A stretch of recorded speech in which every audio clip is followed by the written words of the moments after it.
Hola, buenas tardes, bienvenidos de nuevo a mi canal. Bueno, pues hoy os traigo la verdad es que un caso muy interesante, a la par que duro como todos los casos que os traigo, para que veáis que bueno, pues que aquí en España también hay, pues eso, lo que he dicho siempre, ¿no? Personas muy perturbadas e incluso también niños, adolescentes y gente que aparte de hombres y mujeres pues también cometen crímenes. Muchas veces en estos casos lo que sucede es que, por desgracia, digamos que hay una especie de admiración por parte de este tipo de personas que muchas veces ni siquiera tienen la madurez mental suficiente, ¿no? Eh, digamos, por esa admiración que tienen por asesinos, por delincuentes de todo tipo, ¿no? Como a todos nos gustan, los true crime y las películas, bueno, pues de thrillers y de este tipo de cosas, asesinos en series y demás. Pero hay gente que digamos que no se queda solamente en el hecho de admirar y envidiar, sino que digamos que son capaces de llegar, digamos, mucho más allá, ¿no?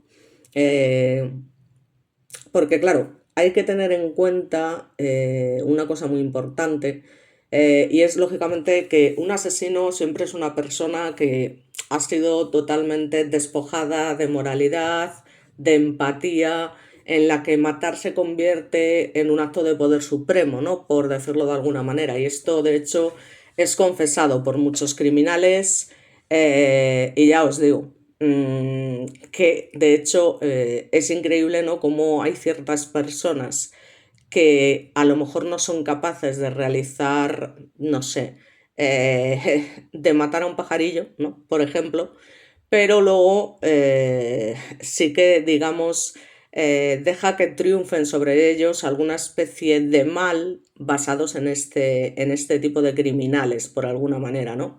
Y caen en una especie de abismo, por decirlo de alguna manera.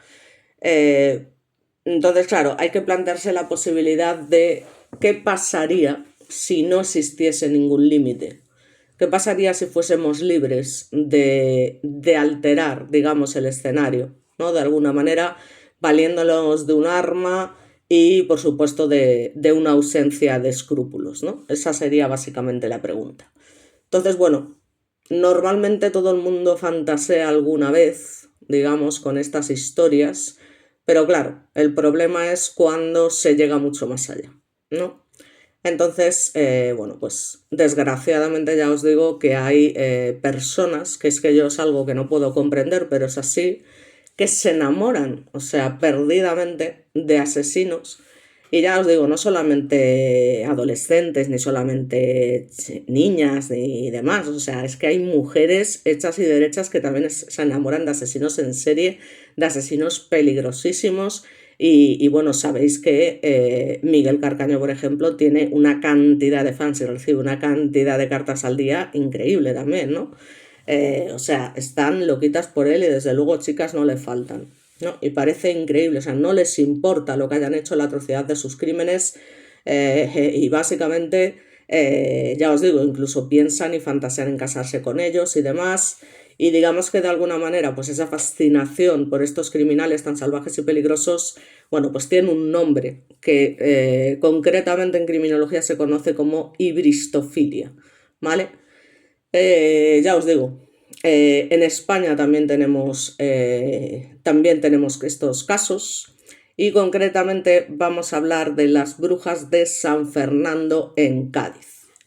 Bueno, pues concretamente estas chavalas, porque eran chavalas, digamos que empezaron a, bueno, pues hablar y tal a través de cartas, evidentemente nada más y nada menos con José Rabadán, el conocido como asesino de la katana.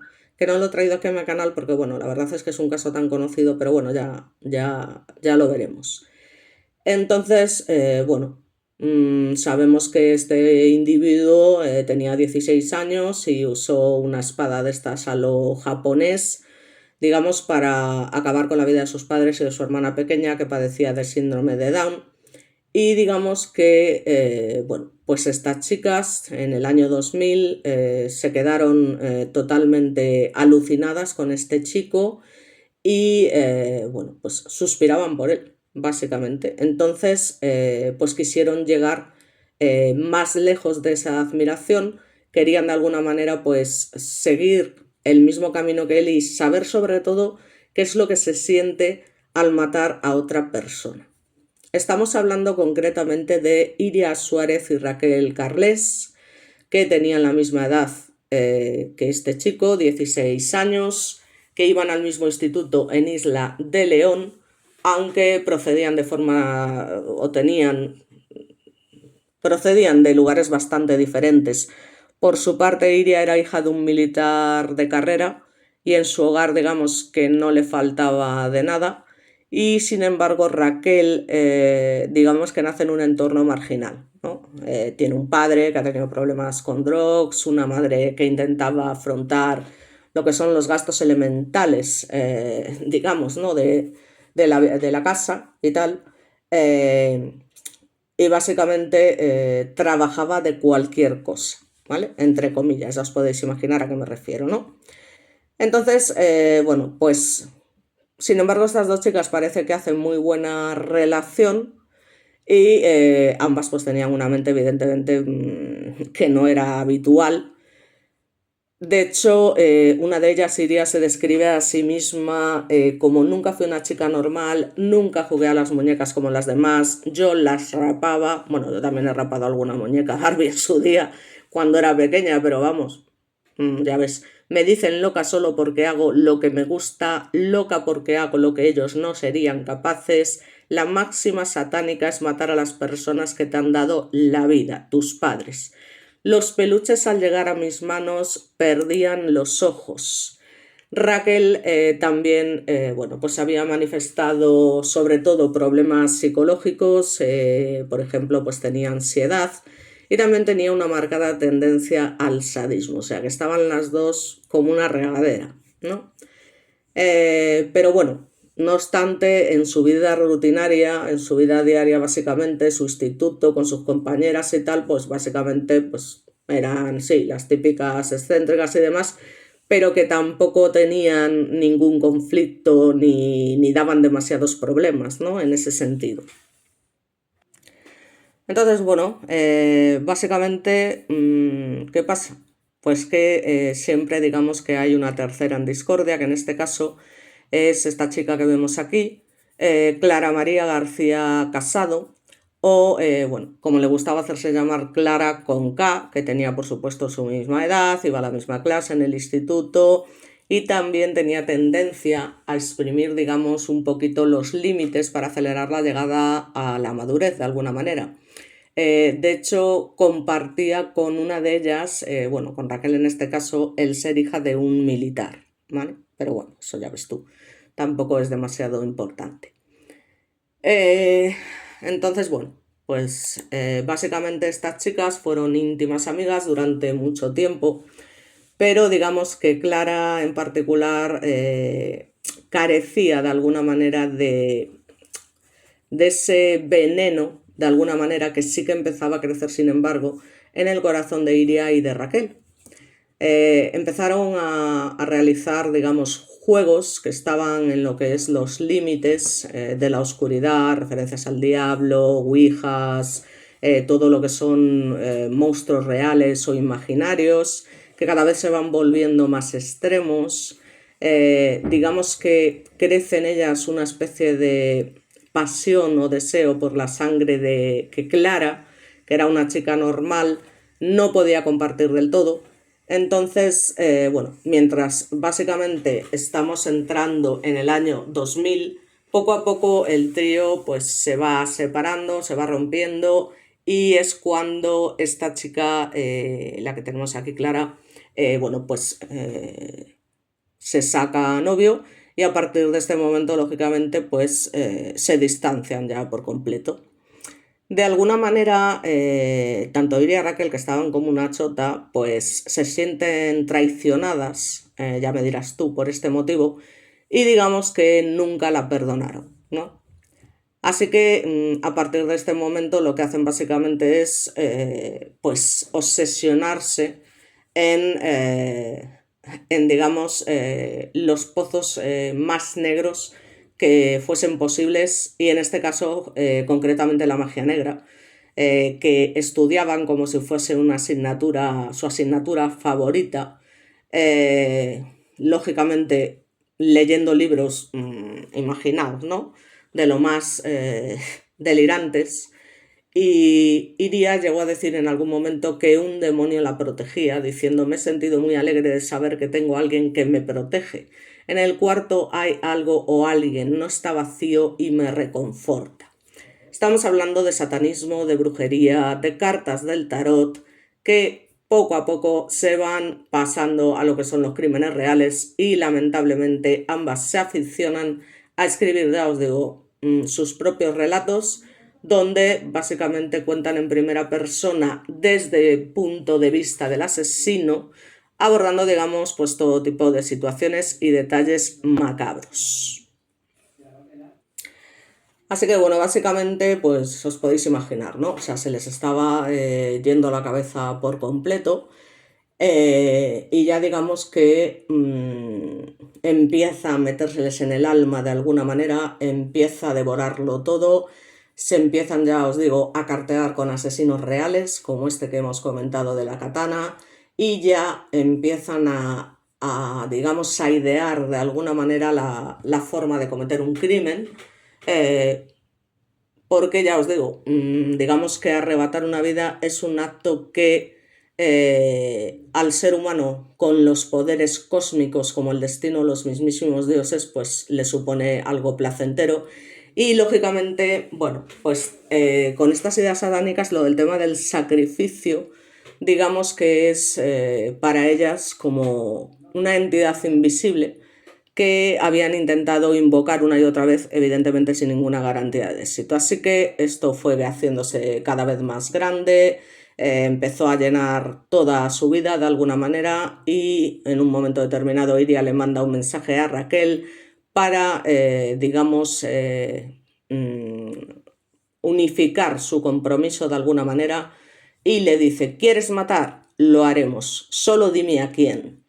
Entonces, bueno, estamos hablando, ya os digo, de dos chicas menores de 16 años y, bueno, pues según iban hablando, incluso comentan la posibilidad de, bueno, no hay ningún problema porque si nos pillan podemos fingir una enfermedad mental, ningún juez nos podrá condenar, no tenemos nada que temer, en fin, lo único que necesitamos es escoger una fecha y un objetivo, etc. Así que bueno, se van poniendo básicamente en movimiento a mediados de abril del año 2000. Concretamente en los baños del centro comercial Bahía Sur intentaron apuñalar a una mujer. No tuvieron suerte porque la víctima en este caso se dio cuenta de alguna forma del peligro y digamos que salió huyendo pidiendo ayuda, ¿no? Sin sufrir daños, por suerte. Y no pudo dar, eso sí, una descripción de sus agresores porque, bueno, se pensó básicamente que, bueno, había sido un intento de robo, ¿no? Que es lo normal, tampoco te vas a pensar, no sé. Total, que las chicas un poco asustadas de alguna manera decidieron seleccionar a un blanco más sencillo, a una víctima más obvia y en este caso pues os podéis imaginar quién resultó ser la elegida, ¿no? Aquella amiga a la que le guardaban rencor por esa traición, por sacarse novio, etcétera. Así que bueno, básicamente las tipas, bueno, pues le proponen tomarse algo en un descampado. Ya te digo, esto era algo que habían hecho de manera habitual y concretamente fue en la noche del 26 de mayo, eh, que de alguna manera, a ver, bueno, pues esta chica, Clara, eh, bueno, pues no renuncia del todo, ¿no? A quedar de alguna manera con sus viejas amigas, como hacemos todos, ¿no? Que de vez en cuando pues te encuentras con alguien que hace años que no ves y oye, pues nos tomamos un café y demás y te echas una charla de buenas ganas, ¿no? O sea, lógicamente ella en ningún momento sospecha ni muchísimo menos de las malas intenciones que tienen estas tías, ¿no? Entonces, bueno, ella llama a su novio para, bueno, pues para comentarle que esa noche no se iban a poder ver. Parece ser que a él no le hizo gracia. Ya me dirás tú también, el chico, ¿no? Y bueno, lógicamente ella podía irse donde quiera, o sea, por supuesto. Pero bueno, digamos que al novio, de alguna manera, a esas chicas no le daban buena espina y digamos que le dijo a Clara que tuviese cuidado. Fijaos por dónde, ¿no? Aquella sería su última conversación, lamentablemente. Así son las cosas y así se las hemos contado. Así que, bueno, como os podréis imaginar, aquí tenemos a las dos chicas, las veis, a Raquel y a Iria. Creo que no hay ningún problema. A ver, un momentito. Bueno, pues básicamente hay un testigo, parece ser, que es otro compañero del instituto que se llama Gorka, que fue el que informó que había visto a las tres jóvenes camino del Barrero, que era donde estaba ese descampado, con una bolsa llena de cervezas y digamos que manteniendo una animada conversación. Estas dos individuas no transparentan en ningún momento sus verdaderas emociones, o sea, digamos que beben, ríen, actúan con total normalidad con su futura víctima e incluso se tumban con ella de cara al cielo para admirar las estrellas, y esta mirada lo desencadena todo. En este momento Iria sujeta a Clara por la espalda intentando taparle los ojos, mientras Raquel saca una navaja. Lógicamente hay resistencia y una pregunta desesperada que, a ver, la pobre mujer pues quería saber si realmente iban a matarla, ¿no? Entonces, digamos que de alguna manera las chicas le quitan importancia al asunto porque para ellas se trataba de un juego de niños básicamente. Ellas, digamos que se toman esto como algo muy serio, ¿no? O sea que no es una broma entre chiquillas, por lo tanto Raquel, ni corta ni perezosa, pues le clava una y otra vez la hoja de la navaja en el cuerpo a Clara, que por supuesto pues se sacude, suplica por su vida, y sin embargo Iria, totalmente fuera de sí, pues lo único que hace es sigue, sigue, sigue, mientras retienen a la presa. Entonces, bueno, en un momento determinado parece ser que la hoja le muerde el brazo, pero está en ese estado tan, ya te digo, tan de éxtasis, por decirlo de alguna manera, que apenas se entera, o sea, es que no, ni lo nota la tía, ¿no? Entonces ya se les va completamente de las manos y las últimas cuchilladas de Raquel van directamente al cuello, ya os digo, en un intento furioso totalmente de conseguir esa muerte que no parecía llegar. Entonces se ensaña de tal manera, que prácticamente consigue separarle la cabeza del cuerpo, o sea, tiene narices. O sea, poneros en situación. 16 añitos. O sea, 32 puñaladas, ¿vale? Que son las que hacen que finalmente Clara se derrumbe sin vida. Ellas, tan panchas y tan anchas, muy satisfechas, abandonan el cuerpo, ni se molestan en esconderlo, se van a sus casas, se cambian de ropa. Iria se venda la herida que había tenido y, por supuesto, celebran su hazaña por todos los locales nocturnos de la ciudad. O sea, vaya tela, vaya frialdad y vaya historia. Bueno, aquí tenemos unas imágenes de las dos chicas, ¿no? Ya cuando están siendo detenidas y demás. Y digamos que a las 3 de la mañana el padre de Clara llama a su novio para preguntarle, lógicamente, por su hija, porque consideró que no eran horas ya para estar de fiesta, obviamente, y es cuando éste le cuenta que no, que con él no estaba porque se había ido con sus dos amigas, Iria y Raquel, y eso pues no lo dejó tranquilo, evidentemente, ya que eran las raritas del instituto, siempre de negro, actitudes chulescas y demás. A ver, no vamos a ya sacar las cosas de contexto.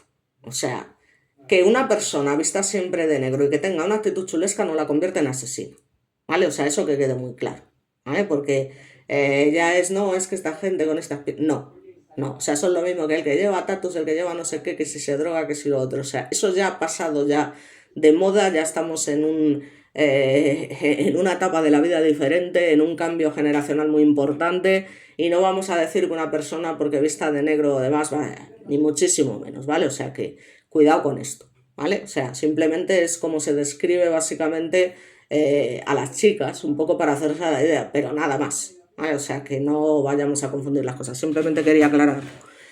Entonces, bueno, pues empiezan a pensar el padre y el novio que a lo mejor incitaron a Clara a beber o a cosas peores y que de ahí, pues digamos, bueno, pues se pasó al pánico de alguna manera cuando ya, digamos, amanece y siguen sin tener noticias de su hija.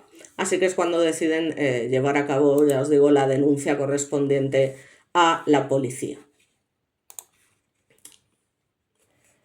Bueno, pues en este momento, primero, pues ya se sabe que cuando se empieza a investigar, lo primero que se hace, como ya os podréis imaginar, es investigar o entrevistar al novio de la chica.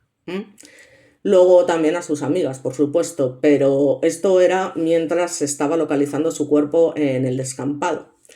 Casualmente, los padres de Clara y las sospechosas se cruzaron en comisaría y digamos que ya solamente con la mirada, bueno, pues los padres de alguna manera supieron la verdad, que le habían hecho algo a su hija y el padre obviamente pues incrédulo y perdido, pálido totalmente.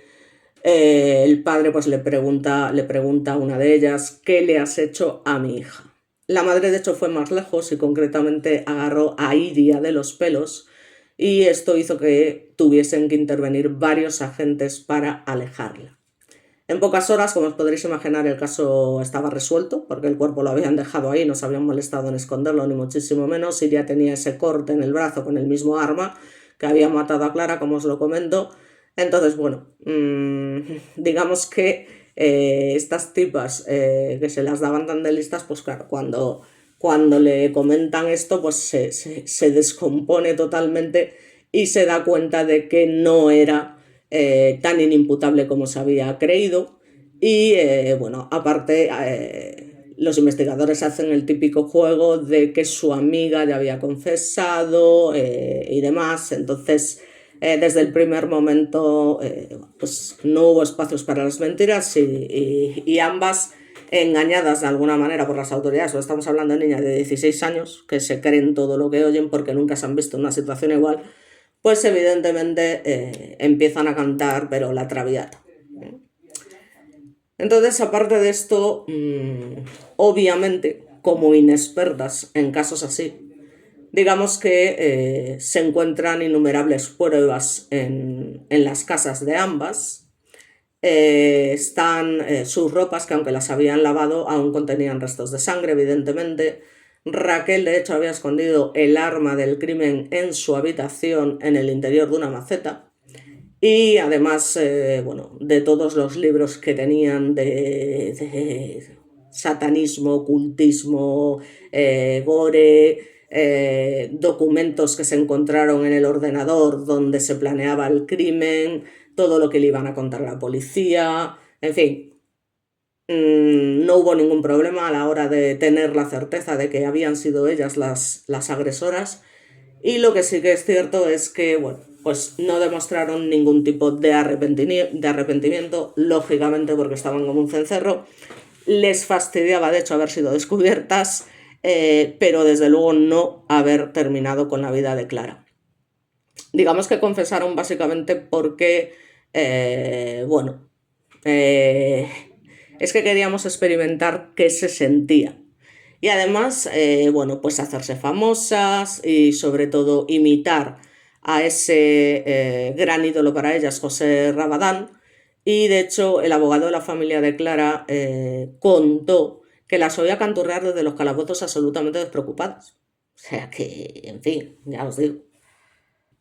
Bueno, aunque no lo parezca, esta es Clara, ¿vale? Que bueno, ya está maquillada, con las cejas depiladas, o sea, bueno, ya sabéis que estas cosas producen bastantes cambios y demás.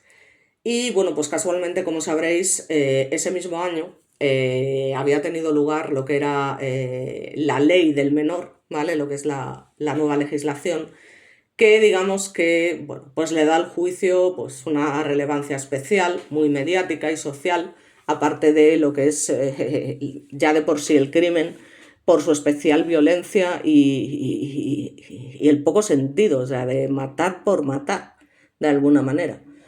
Entonces, por una parte, había pues cierta parte de la población, por decirlo de alguna manera, que apoyaban las medidas que intentaban maximizar las posibilidades de reinserción de los más jóvenes. Sin embargo, otros bueno, pues pensaban que al aplicar penas tan blandas, pues básicamente iban a quedar prácticamente impunes contra estos crímenes que habían cometido. Concretamente fueron juzgadas en marzo de 2001. Por supuesto, el tribunal no observó ningún tipo de eximente ni atenuante, ya os digo, en el comportamiento de las acusadas. Eran muy conscientes de que estaban cometiendo un delito, de hecho, uno de los más graves del Código Penal, y además lo hicieron con premeditación y alevosía. Por eso estamos hablando de asesinato y no de homicidio, ¿vale? Porque pillan a la víctima completamente indefensa. O sea, lo último que se podría imaginar Clara es que le iban a hacer algo así. Y fijaos que, sin embargo, el novio no veía algo ahí que no les molaba, que en principio dices, pero bueno, ¿qué pasa? ¿Que vas a tener controlada a tu chica, que no va a poder ir a quedar con unas amigas? Pero mira tú por dónde, pues el tío tenía sus motivos en el fondo. Cosas que pasan. Pero claro, ¿qué pasa? Que al final la ley es la ley, cuando les conviene, también os lo digo. Entonces, con la ley en la mano, lamentablemente, pues bueno, las condenaron a 8 años de internamiento en un centro especial. Pero claro, cuando cumplieron la mitad de su pena, como ocurre siempre, en el año 2005, se beneficiaron de un régimen semiabierto y ya podían salir a la calle para pasear, estudiar o trabajar. Obviamente, bueno, es que esto es lo de siempre, pues la familia de la víctima no le queda otra que tragarse toda esa rabia que tenían dentro, sobre todo al enterarse de este tratamiento tan beneficioso para las asesinas. Y el padre llegó a manifestar sentirse indefenso e indignado e impotente, que estaban destrozados y que era un sinsentido, totalmente. O sea, totalmente. O sea, matar por esto. Porque aquí sí que no había ninguna motivación económica ni tal. No, no, no, no. Es que las tías posicionaron con una serie de ideas, les pusieron cara con una serie de asesinos con los que se empezaron a cartear, concretamente con el de la katana, y a partir de ahí ya os digo que se les fue yendo la pinza totalmente. Empezaron a leer cosas que para niñas de 16 años pues no eran las más recomendables precisamente, y sobre todo si no tienes, digamos lo que os digo, pues, una madurez ya mental importante, y cuando tienes 16 años no es precisamente esa edad, porque es una edad, es la más complicada, la adolescencia, sin ninguna duda. Entonces, bueno, la madre de Clara llegó a llamar al juez sinvergüenza y lo acusó de estar provocándolos para que buscaran su propia justicia de alguna manera cuando se cruzaran con las asesinas de su hija. Normal, a ver, es que en estos momentos de ¿qué vas a hacer, no? Y el 4 de noviembre de 2005, de hecho, declaró la madre a un periodista: la ley del menor es una mierda. Las asesinas nunca se van a reinsertar porque son unas psicópatas. Yo ahí lo dejo. Por otra parte, ¿qué pasa? Pues que están los psicólogos, ¿vale? Que como os he dicho, yo tengo familiares, también psicólogos, con los que he discutido en innumerables ocasiones sobre este tema, ¿vale? No solamente en caso de menores, porque todo es relativo, pero sí en caso de algún tipo de, sobre todo pederastas, pedófilos, agresores sex y asesinos en serie y demás, que es que a mí no me convencen. O sea, que no, que no. O sea, que los asesinos, o sea, ese tipo de gente no se reinserta en la vida. Lo del tema de los menores, bueno, habría que verlo, es digno de estudio. Entonces, concretamente el psicólogo, que era además defensor del menor por aquel entonces y supervisó los progresos de las chicas durante su internamiento, certificó su buena conducta, que eso no es algo novedoso porque todos se portan muy bien, ya sabéis. Y en el año 2019, pues comentó un reportero: las chicas están insertadas socialmente a la perfección. Entonces, bueno, puede que alguien muy joven sea capaz de matar a una persona por placer, como el niño que aplasta a una hormiga, y más tarde enderezar su rumbo para convertirse en un adulto normal, como todos los esquemas psicológicos y morales encajados en su sitio. Es un debate, digamos, que escapa a los propósitos de lo que es la criminología en general, porque vete tú a saber, quién sabe. Entonces, bueno, respecto a estas individuas denominadas como brujas de San Fernando o también asesinas del tarot, que fue como las bautizaron básicamente los medios, pues huyendo de cualquier partícula de morbo, por decirlo de alguna manera, cumplieron su internamiento, por supuesto, en instituciones separadas y parece ser que nunca volvieron a tener contacto. Raquel estuvo internada en los alrededores de Madrid y cuando volvió a la calle estudió peluquería. Como siempre en estos casos, porque son protegidos además, no se volvió a saber absolutamente nada de ella. Y sí que es cierto que de Iria se supo algo más porque digamos que en el año 2019 cumplió su condena en un principio en Orense, estuvo viviendo con su madre en Vigo, se graduó la tía en psicología, encontró trabajo en un centro de primaria de Oxford en Gran Bretaña con niños de edades comprendidas entre los 4 y los 6 años y claro, hubo una llamada anónima que informó de ello a la Policía Nacional, que se puso en contacto con las autoridades inglesas y según nuestras leyes, digamos que pues la chica estaba limpia de polvo y paja, pero hay que dejar constancia, porque ya os digo, es que andar currando, o sea, terminar trabajando con niños con este historial, de alguna manera, pues es probable que no sea buena idea. Esto desde luego hay que tenerlo en cuenta. Además, ya os digo, es que tiene narices, ¿no? Que la tía estudiase psicología y demás, en fin. Bueno, esto digamos que se chiva de alguna manera a la cadena BBC y a partir de aquí pues os podéis imaginar que la noticia empieza a recorrer pues todas las portadas y de hecho el periódico The Sun decía asesina en la escuela primaria, horror. Así que bueno, esto causó muchísimo revuelo.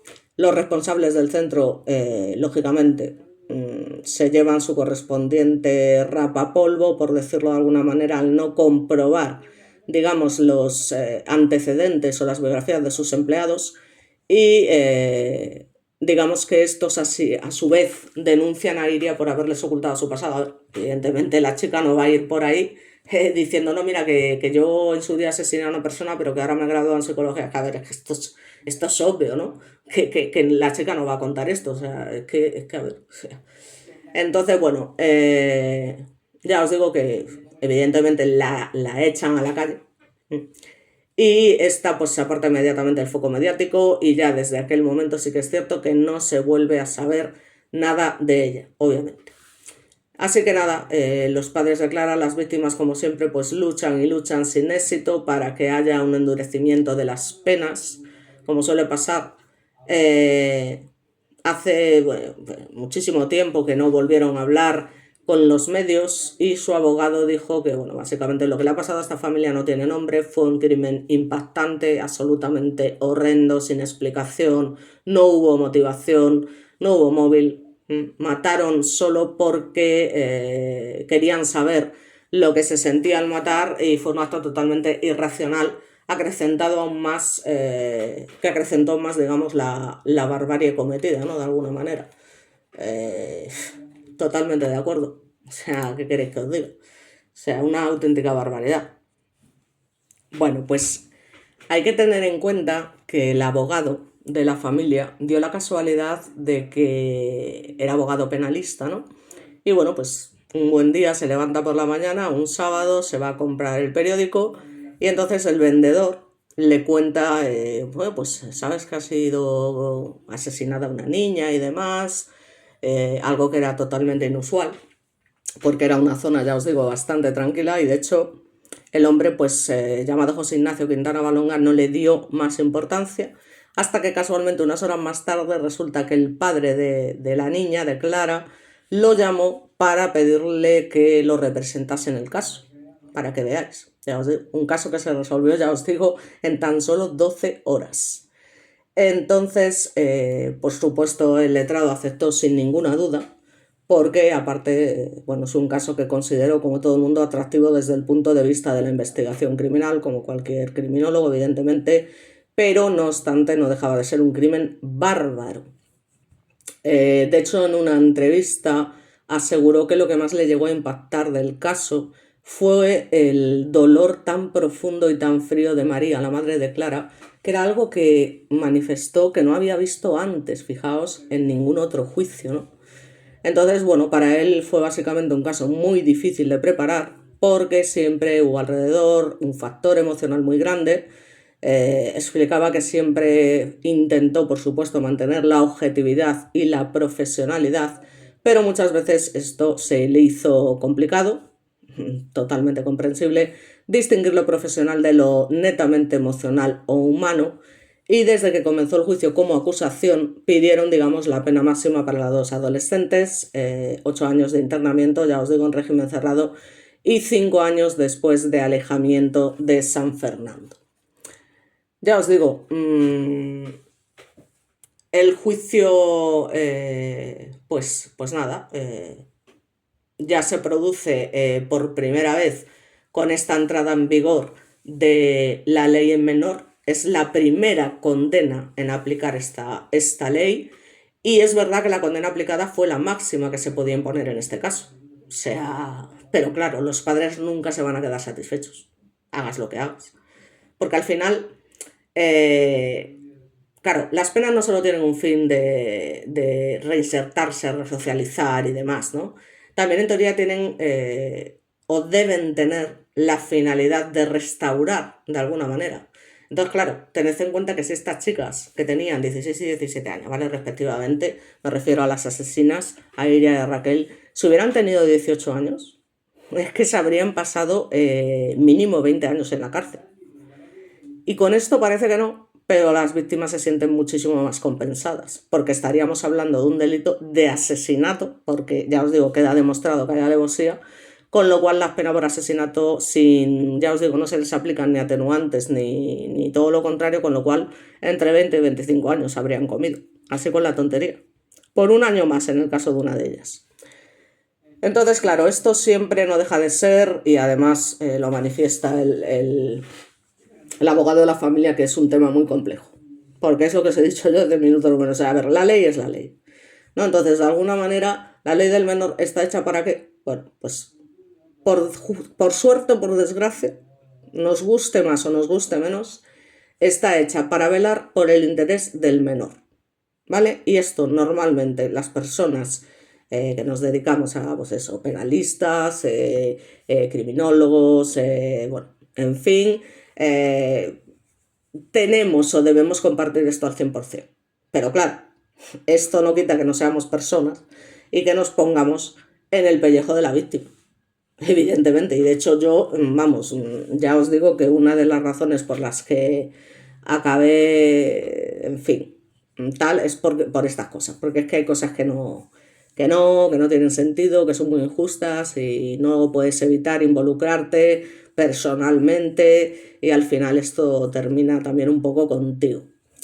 Entonces, bueno, básicamente este letrado, bueno, pues asegura, entre otras cosas, que esta ley se publica con unas intenciones, pero que, bueno, lamentablemente empezó a andar con muy mala suerte, porque empezó a andar precisamente con este caso tan polémico, que ya os digo, por un poquito más hubiese sido un asesinato con todas las de la ley, además.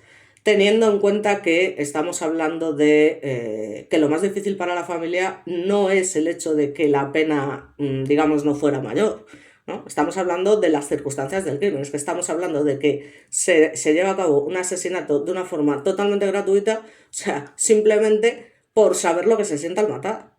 Y tened en cuenta que es que estas individuas en ningún momento, aparte de que se arrepienten, llegan a pedir perdón. A mí también te lo digo, que me vengan a pedir perdón me va a dar exactamente igual. O sea, no va a cambiar en absoluto mi rabia, mi ira o lo que pueda sentir hacia ellas por haberme arrebatado a mi hija. Es que no lo quiero ni pensar, ¿vale? O sea que en fin, es lo de siempre. ¿Qué más os puedo decir? ¿No?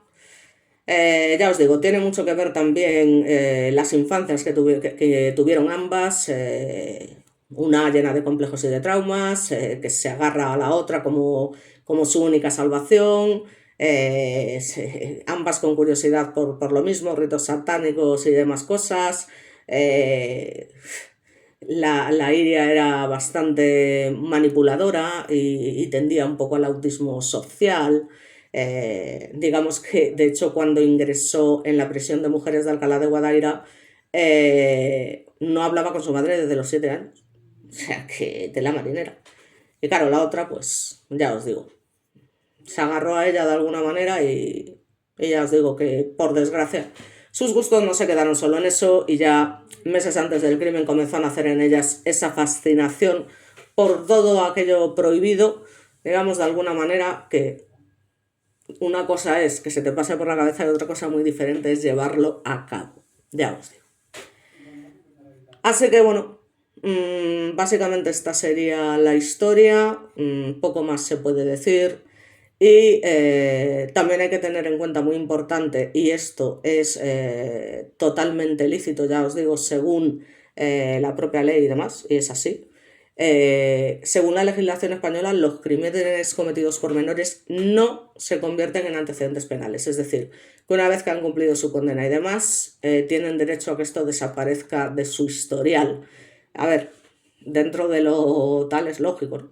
Por eso os digo que, a ver, cuando pasó lo del tema de Londres y tal, que va allí, no deja de sorprender, por supuesto, que la tía encima se gradúe en psicología y demás, eso por supuesto, ¿no? Y que acabe trabajando con niños. Pero está claro que la chica no va a ir allí, ¿sabes? Evidentemente con un currículum donde diga, oye, mira, que yo fui una de las brujas de San Fernando, ¿no? Por decirlo de alguna manera, como ellas mismas se hacían llamar, de hecho, las brujas, ¿no? En fin, bueno, poco más puedo decir. Otro caso más que os dejo por aquí de la crónica negra española, bastante interesante para que veáis que estas cosas no pasan solo en Estados Unidos, que aquí también. Y bueno, por mi parte nada más, muchas gracias y nos vemos en el próximo vídeo.